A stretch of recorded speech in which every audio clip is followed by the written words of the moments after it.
Good morning students, आइए start करते हैं। आई टी ट्रेंड्स की क्लास में कल हमने पढ़ा हुआ था मोबाइल जनरेशन के बारे में 1G 2G 4G, और साथ में मैंने मोबाइल जनरेशन के साथ साथ कई अदर उससे रिलेटेड टॉपिक जैसे सिम क्या होता है ये भी बताया हुआ था। आज हमको पढ़ना है स्टूडेंट एडहॉक नेटवर्क। सबसे पहले मैं आज बात करने वाला हूँ एडहॉक नेटवर्क क्या होता है। एडहॉक वास्तव में एक लैटिन वाक्य है जो इसका अर्थ होता है इस उद्देश्य के लिए। इसका उपयोग अक्सर उन समाधानों का वर्णन करने के लिए किया जाता है जो विशिष्ट उद्देश्य से डेवलप किए जाते हैं। एक्चुअल में नेटवर्किंग का नाम तो आपने स्टूडेंट सुना होगा। नेटवर्किंग का मतलब होता है कि आपस में कंप्यूटर को कनेक्ट करना और डेटा को ट्रांसफर करना। इसी को देखते हुए एक एडहॉक नेटवर्क की जो फैसिलिटी प्रोवाइड की गई है वो एक स्पेशल फैसिलिटी प्रोवाइड की गई है। मैं आपको एक एग्जांपल के माध्यम से पहले समझाना चाहता हूँ कि एडहॉक नेटवर्क क्या होता है और कैसे वर्क करता है।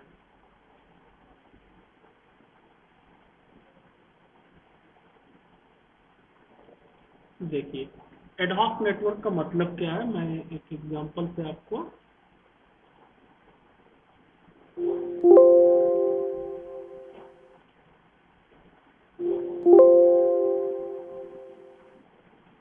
एडहॉक नेटवर्क का एक्चुअल में जो यूज है स्टूडेंट, वो दो कंप्यूटर में आपस में डेटा को ट्रांसफर करने के लिए यूज किया जाता है। दो कंप्यूटर मीन्स लैपटॉप, यानी कि आपके पास यदि लैपटॉप है, ये लैपटॉप आपका एक है और दूसरा लैपटॉप भी यदि आपके पास अवेलेबल है और हमको आपस में डेटा को यदि इन दोनों के बीच में ट्रांसफर करना है।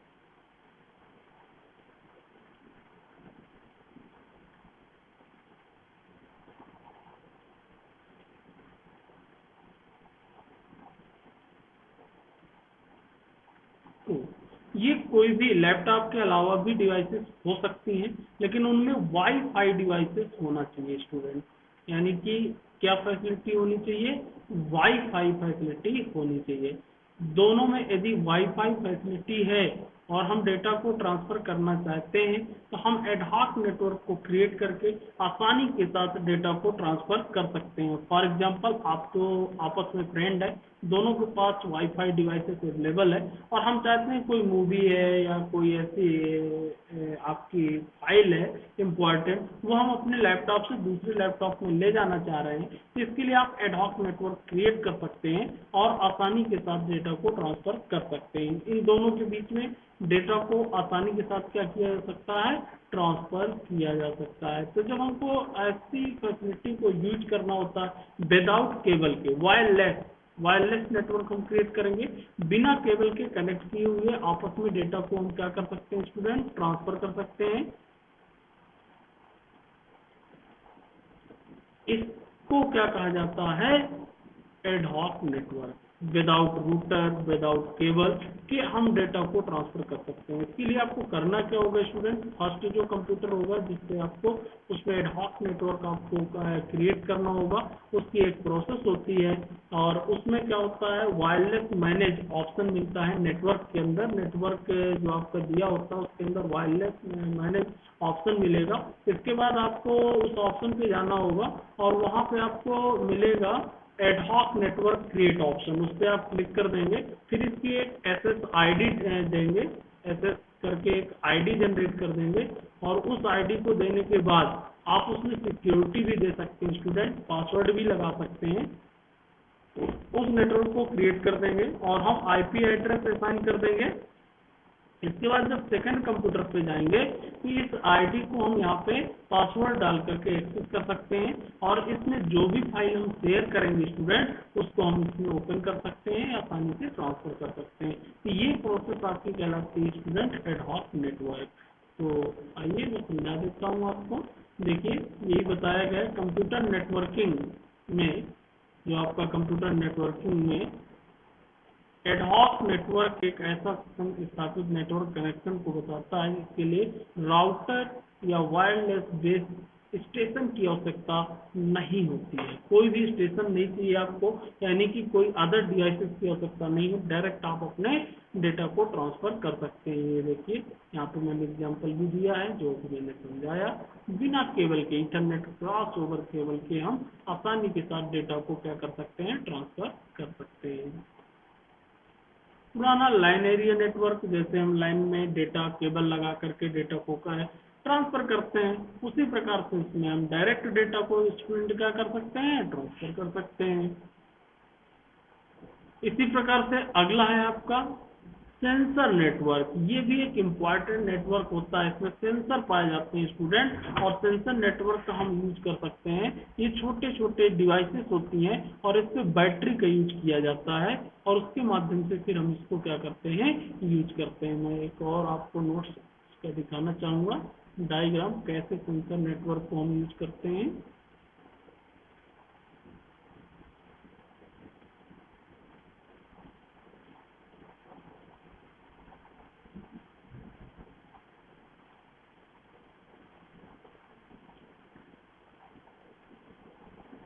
सेंसर नेटवर्क में स्टूडेंट एक्चुअल में होता क्या है कि छोटी छोटी डिवाइसेस लगी होती हैं। मैं इसी में बता देता हूँ आपको। सेंसर नेटवर्क में छोटी सी डिवाइस एक लगी होती है, इसमें सेंसर लगा होता है। ऐसी डिवाइसेस हमको जहाँ पे ज़रूरत होती है वहाँ पे हम इस डिवाइस को रख देते हैं। इसमें लेकिन बैटरी होती है, ये डिवाइस आपकी ऑन होना चाहिए, ऑन होनी चाहिए, बैटरी फैसिलिटी होती है, और हमारा जो मेन कंप्यूटर होगा जहाँ पे हम इस डिवाइसेस को एक्सेस करेंगे, ये मेन कंप्यूटर होगा। इस कंप्यूटर से इस डिवाइसेस की लोकेशन वायरलेस, यानी कि कोई वायर की कनेक्टिविटी नहीं होगी, यहाँ पे हमको इसकी इंफॉर्मेशन मिलती रहती है सेंसर के आधार पे। इसकी जरूर अब आपके दिमाग में आ रहा होगा कि इसकी हमको आवश्यकता कब होती है, कहाँ हम इसका यूज करते होंगे स्टूडेंट, तो आप गेस करिए। सबसे ज्यादा जिसका यूजेस होता है, सबसे ज्यादा मौसम विभाग, हमको मौसम विभाग की जानकारी के लिए।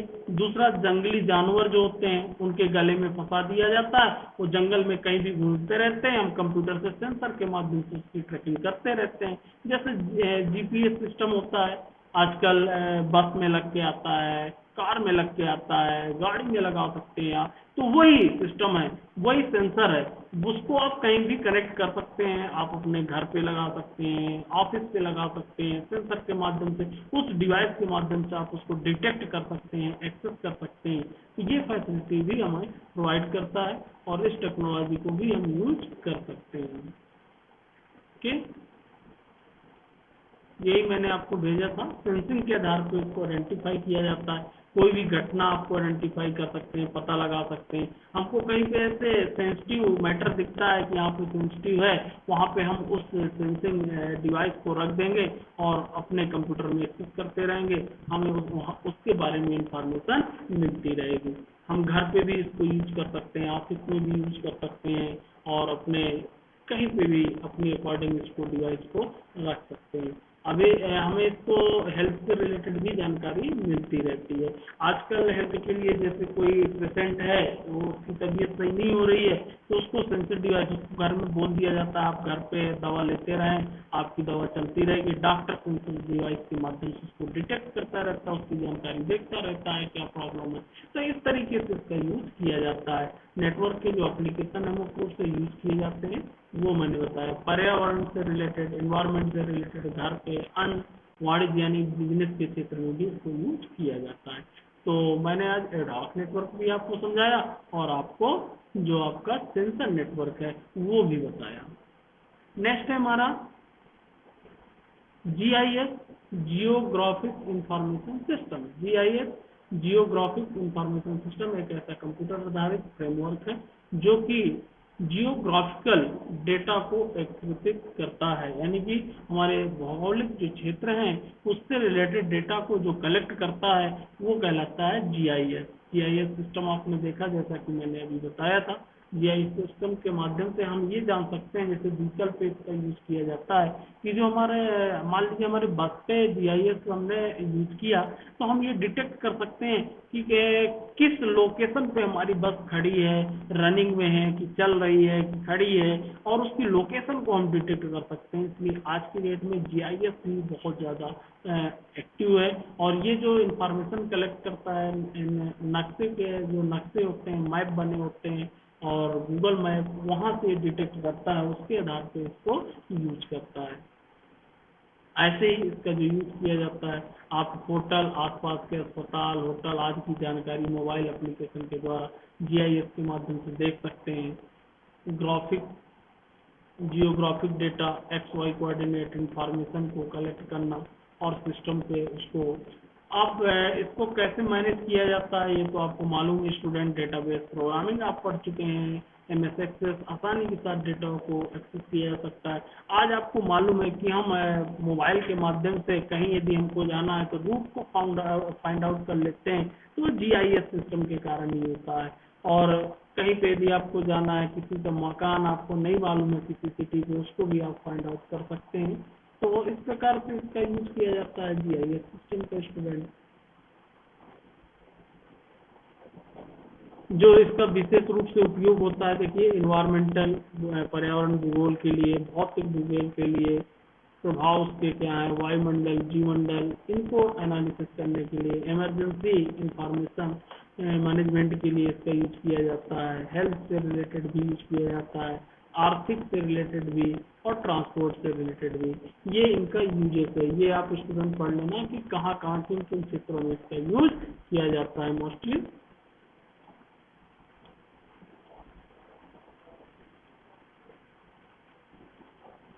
ट्रांसपोर्ट से रिलेटेड वर्तमान में बहुत सारे जीआईएस उपयोग हो रहे हैं, इनके आधार पर वर्गीकृत किया गया है।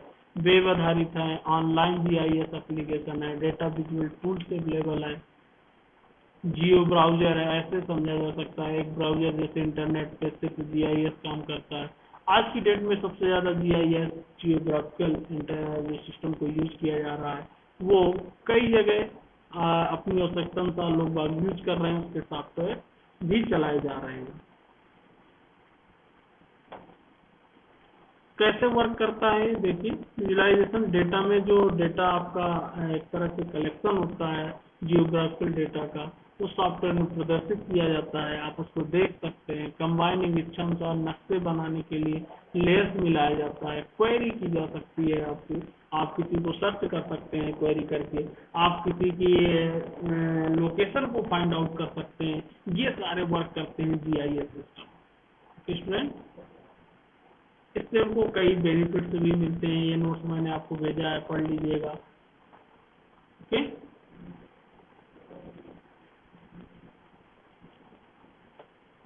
जीआईएस में क्या क्या कंपोनेंट पाए जाते हैं, हार्डवेयर भी, क्योंकि एक हार्डवेयर आपका लगा होता है, जीआईएस इस पर चलता है। हार्डवेयर, हार्ड डिस्क होती है, प्रोसेसर होता है, मदरबोर्ड आदि ये सभी लगे होते हैं। कैप्चरिंग डिवाइस होता है, सेंसर, कैमरा, स्कैनर लगा होता है। ये हार्डवेयर के रूप में प्रिंटर या प्लॉटर का यूज भी किया जाता है।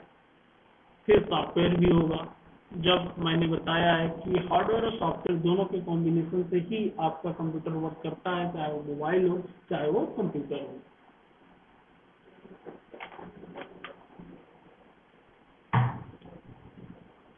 डेटा, उससे रिलेटेड डेटा का कलेक्शन होता है जिसको यूज किया जाता है। डेटा एक इम्पॉर्टेंट पार्ट होता है, क्योंकि डेटा ही नहीं होगा तो वो किससे क्वेरी करेगा, कौन सा डेटा कैप्चर करेगा, किसको आपको फाइंड आउट करेगा। तो डेटा, और लास्ट में कौन होता है, यूजर, जो उसको एक्सेस करता है। ये पूरा जीआईएस सिस्टम हुआ। ओके स्टूडेंट, इसमें हार्डवेयर एक पार्ट होगा, एक सॉफ्टवेयर होगा, एक डेटा होगा, और एक यूजर होगा जो उसको एक्सेस करेगा। नेक्स्ट है इंटरनेट सर्विस प्रोवाइडर, यानी कि जो इंटरनेट की सर्विस हमको प्रोवाइड करता है उसको कहा जाता है इंटरनेट सर्विस प्रोवाइडर, जिससे हम कनेक्शन लेते हैं। कनेक्शन लेने के बाद इंटरनेट को चलाते हैं। टेलीफोन कंपनियां इंटरनेट सर्विस प्रोवाइडर होती हैं, जैसे आपकी बीएसएनएल है, एयरटेल है, जियो है। ये इंटरनेट जो आपकी सर्विस प्रोवाइडर हैं, जिनको कहा जाता है आईएसपी भी कहा जाता है। और इनसे हम डोमेन भी खरीद सकते हैं, होस्टिंग भी कर सकते हैं, वेबसाइट भी, इनसे स्पेस भी खरीदा जा सकता है और स्पेस को यूज किया जा सकता है। क्लाउडिंग के रूप में भी ये आज हमको स्पेस प्रोवाइड कर रहे हैं और उनको भी हम यूज कर सकते हैं। इस एक डायग्राम के माध्यम से हम समझ सकते हैं एक इंटरनेट में ISP यहाँ पे इंटरनेट सर्विस प्रोवाइडर होता है। ये अलग अलग भी हो सकते हैं, एयरटेल, आइडिया, जो भी है आपके, जियो, और फिर उनसे कहीं भी इंटरनेट ट्रांसफर किया जा सकता है। ISP से, यानी कि गवर्नमेंट भी इंटरनेट चलाती है, हम होम में भी चलाते हैं, लार्ज कारपोरेशन कोई कंपनी है वो भी यूज कर रही है, स्मॉल बिजनेस है वो भी कर रही है, एजुकेशन वाला भी यूज कर रहा है। इनको सबको लेकिन जो इंटरनेट प्रोवाइड कर रहा है वो कौन है? ISP। ओके, कंपनी अलग अलग हो सकती है। फंक्शन ऑफ द, इसका क्या फंक्शन है? कंपनी हमको फैसिलिटी देती है, उसके रिलेटेड टैरिफ प्लान प्रोवाइड करती है, हम अपनी आवश्यकता अनुसार जो हमको आवश्यकता होती है जितने KBPS की वो उतना डेटा हम यूज करते हैं, उसी के अकॉर्डिंग हम अपने प्लान को चॉइस करते हैं। ओके,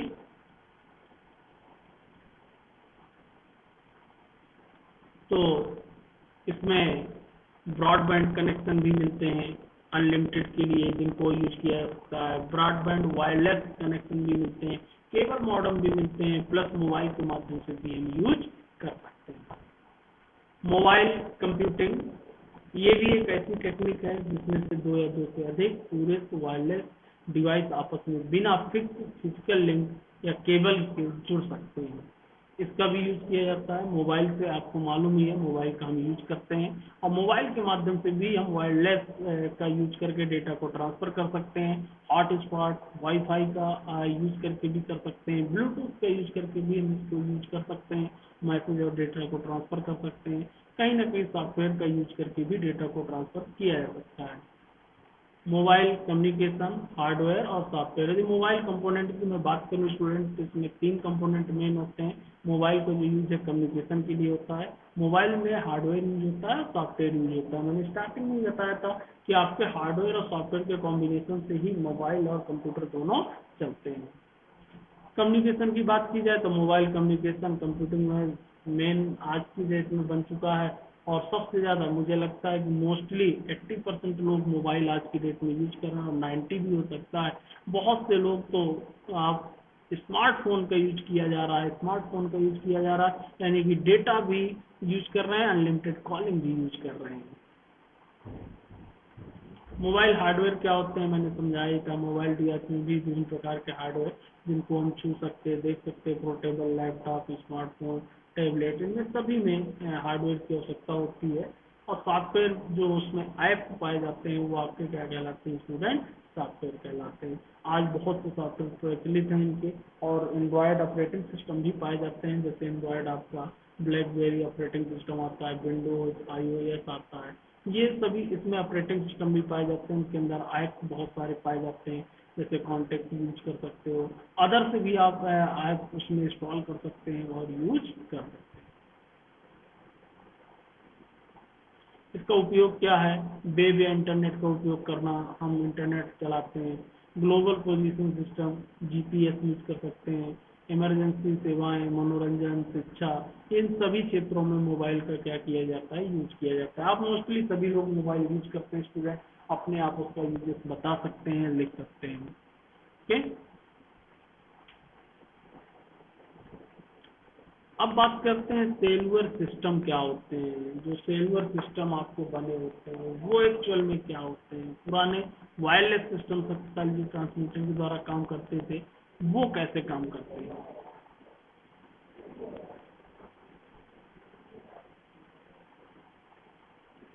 सेलुलर सिस्टम, देखिए ये सेलुलर सिस्टम मैं आपको पहले समझा देता हूँ स्टूडेंट, मैं इसके लिए अलग से एक नोट रखा हूँ।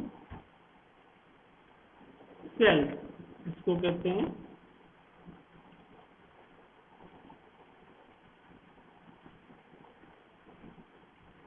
सेल सेलुलर सिस्टम की बुनियादी भौतिक इकाई, एक छोटी इकाई होती है किसी भी कवरेज क्षेत्र का, जो आपका छोटा इकाई विभाजन सेलुलर सिस्टम कहलाता है। जैसे आप जो बात करते हैं स्टूडेंट, उसको कई एरिया में उसको डिवाइड किया जाता है। यदि मैं एग्जांपल यहाँ पे दिखाऊं, कई नेटवर्क होते हैं जिनको हम नेटवर्क कहते हैं, ये सेलुलर सिस्टम कहलाता है। जैसे F1, F2, F4, ये अलग अलग छोटे पार्टों में डिवाइड किया जाता है। और जब ये डिवाइड होता है स्टूडेंट, तो हमको इन नेटवर्क के आधार पे हमको बात करने को मिलती है। जैसे हमारे यहाँ नेटवर्क कामतन में अलग होगा, रामघाट अलग होगा, फिर जानकी कुंड अलग होगा। तो ये सेल सिस्टम कहलाता है स्टूडेंट, और उनको सेल में डिवाइड किया जाता है। फिर ये सर्वर जो होते हैं आपके, सेलुलर नेटवर्क एक रेडियो नेटवर्क होते हैं जो लैंड एरिया पर डिस्ट्रीब्यूट होता है, जिसे सेल के नाम से जाना जाता है। लैंड एरिया पे डिस्ट्रीब्यूट होते हैं जिनको सेल कहते हैं। प्रत्येक सेल फिक्स लोकेशन, एक इनकी लोकेशन फिक्स होती है, कितने लोकेशन में ये सर्वर इतना डेटा ट्रांसफर कर सकता है, जिसे एक सेल साइट या बेस स्टेशन के नाम से भी जाना जाता है। वही नेटवर्क का नाम दे दिया जाता है बेस स्टेशन, और उसकी रेंज निर्धारित कर दी जाती है कि रामघाट का नेटवर्क कितनी दूर तक कवर करेगा, सीतापुर का नेटवर्क कितनी दूर कवर करेगा, खोही का नेटवर्क कितना कवर करेगा, वो निर्धारित कर दिया। जब ये सेल आपस में एक दूसरे के साथ जुड़ते हैं तो एक साथ वाइड जियोग्राफिक एरिया तैयार होता है, और जियोग्राफिक एरिया के आधार पर वो डिसाइड करते हैं कि किस एरिया तक ये हमारा जो सेलुलर है वो कवरेज करेगा। ओके, तो इसका जैसे मोबाइल फोन है, पेज है, एक दूसरे के साथ कम्युनिकेट करते हैं। अब एक प्रॉब्लम और आती है, जब हम एक सेलुलर फोन सेलुलर आपका सेल फोन से दूसरे पे जाते हैं, यानी कि एक टावर से दूसरे टावर पे जाते हैं, तो कहीं ना कहीं उसको कन्वर्ट करने की जरूरत होती है। वो ऑटोमेटिक कन्वर्जन होता है, उसको क्या कहते हैं, वो उसकी फ्रीक्वेंसी चेंज होती है। सभी का फ्रीक्वेंसी अलग अलग होता है, और सभी का एरिया भी अलग अलग हो सकता है। तो थोड़ी सी प्रॉब्लम आती है, उस प्रॉब्लम को क्या कहते हैं वो भी मैं आपको बताने वाला हूँ स्टूडेंट। उसको कहा जाता है हैंड ऑफ। हैंड ऑफ, जब एक मोबाइल यूजर एक सेल से दूसरे सेल में ट्रेवल करता है, यानी कि जैसे ये डायग्राम आप देख रहे हैं, ये मान लीजिए खोही का नेटवर्क है, ये कामतन है, ये रामघाट है। ओके, अब हम यहाँ पे मोबाइल लिए, सेंटर पे मोबाइल पहुंचा हमारा, यहाँ से हमारा खोही का नेटवर्क खत्म हो रहा है, समाप्त हो रहा है, कामतन का नेटवर्क स्टार्ट हो रहा है। तो यहाँ पे इस पोजीशन, जो ये पोजीशन हमारी कहलाएगी हैंड ऑफ। हैंड ऑफ क्या करता है, उस समय वो एक सेल को अटेंड कर रहा होता है, इसको अटेंड कर रहा होता है, और एक रेडियो बेस स्टेशन की रेंज से बाहर जाता है, इससे बाहर जा रहा है, और इसको क्या कर रहा है, वो अटेंड कर रहा है, तथा दूसरे बेस स्टेशन की रेंज में इंटर करता है। इससे बाहर जा रहा है, कोई रेंज से कामतन रेंज में इंटर कर रहा है। क्योंकि सटे हुए सेलफोन फ्रीक्वेंसी चैनल का प्रयोग नहीं करते हैं, अतः जब यूजर सटे हुए सेलफोन लाइन के बीच में क्रॉस करता है, तब कॉल या तो आपकी ड्रॉप होगी। जब ऐसी इसकी एग्जिट पॉइंट होगा, इसका एंट्री पॉइंट होगा, तो उस समय कॉल आपकी या तो ड्रॉप होगी।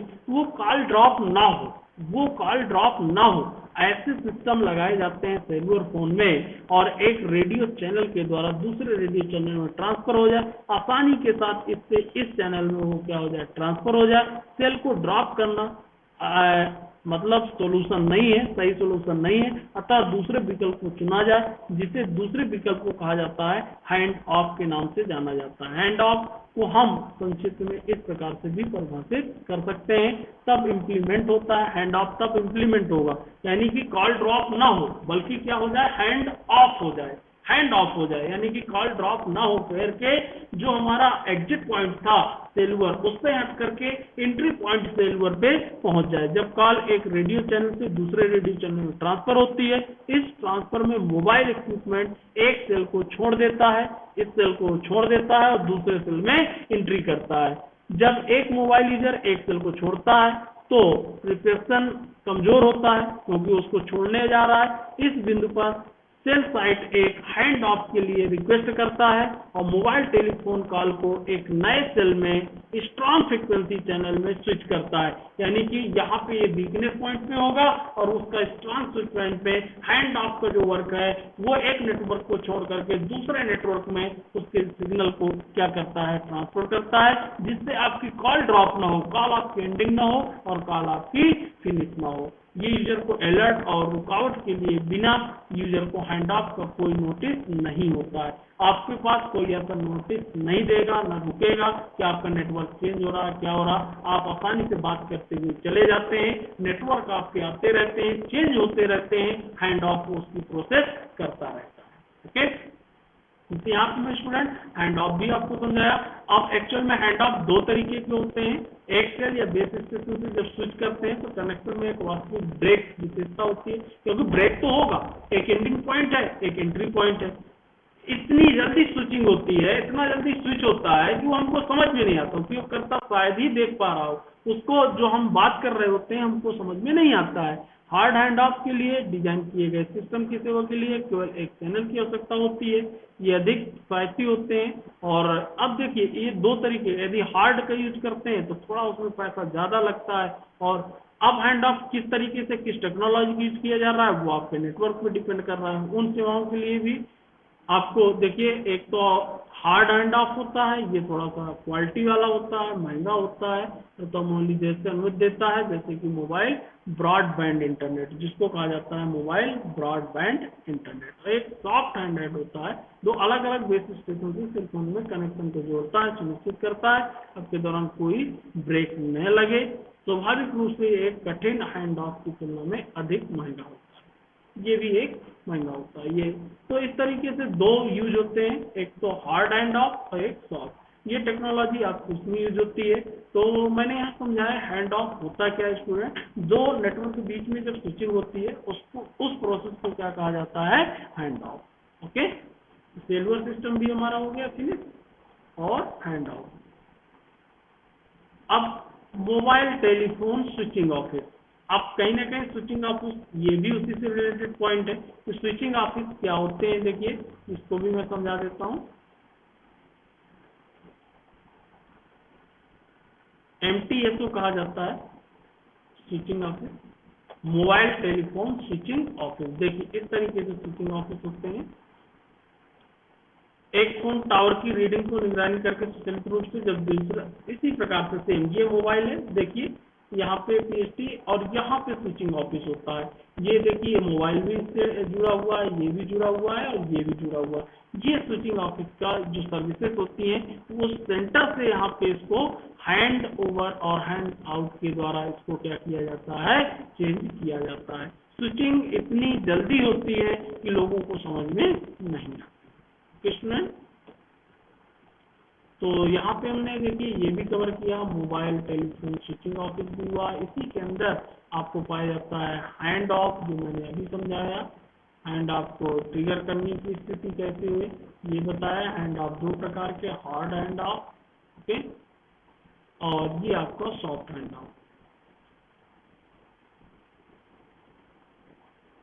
बेस स्टेशन मेन होते हैं, जो जहाँ पे नेटवर्क बने होते हैं वो बेस स्टेशन होते हैं। जैसे यहाँ पे मैं आपको समझा दूँ, कंटेंट सर्वर हुआ, कैश मैनेजमेंट, कम्युनिकेशन हुआ, और ये बेस स्टेशन हुआ। Tower as a base station, ये बेस स्टेशन हुए। इनसे जितने भी मोबाइल हैं, ये सभी जितने भी यूजर हैं, सभी क्या होते हैं, कनेक्ट होते हैं। ये बेस स्टेशन है, यदि बेस स्टेशन फेल हो जाएगा तो उस एरिया के जितने भी मोबाइल या कनेक्टिविटी होगी वो पूरी तरह से फेल हो जाएगी। तो इस तरीके से आज हमारी ये जो थर्ड यूनिट थी उसको मैंने फिनिश किया स्टूडेंट। आपको मैं एक बार सिलेबस दिखा देता हूँ। IT ट्रेंड पे हम थर्ड यूनिट पढ़ रहे थे। देखिए इसको मैंने आपको पहले ही पढ़ा दिया था स्टूडेंट, और ई कॉमर्स के बारे में भी बताया था। ये भी हमारी कंप्लीट हो गई थी। आज हमने जो यहाँ कंप्लीट किया वायरलेस कम्युनिकेशन, ब्लूटूथ, वाईफाई, ये मैंने बताया था।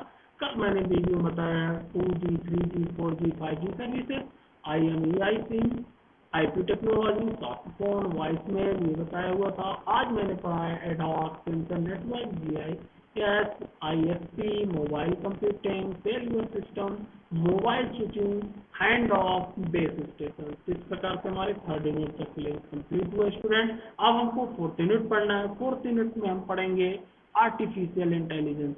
ओके, तो आज की क्लास में यहीं पर क्लोज कर रहा हूँ, और कल से हम सीखेंगे आर्टिफिशियल इंटेलिजेंस। इसमें 3 पार्ट है स्टूडेंट, आर्टिफिशियल इंटेलिजेंस भी है, क्लाउड एंड कंप्यूटिंग भी है, IoT भी है, अब बिग डेटा भी है। 4 पार्ट में सिलेबस डिवाइडेड है, चारों में आपको बताऊंगा, और फिफ्थ यूनिट में आपका MI है। ओके, तो आज की क्लास इन पर क्लोज करता हूँ। Thank you.